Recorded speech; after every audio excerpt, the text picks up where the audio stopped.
लकसभा बिसायख'थियाथ' बैसागुनि आगे फिसि जागोन जोंनि मिथिनायाव हयथ' सिगांबो जानो हागौ हयथ' उनावबो जानो हागौ मथथे क'क्राझार लकसभा आरो दरं लकसभा बेवहाय बे मोननैयाव जों गेलेगोन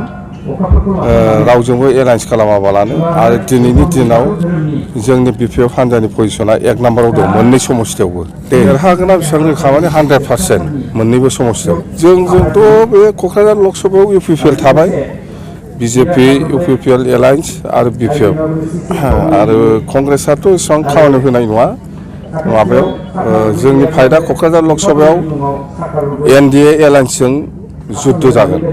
आरोबाव बैथिंजाय दरं उदालगुरियाव बिपिएफ बिजेपि आरो कंग्रेस तिनिख'निया फाइट जागोन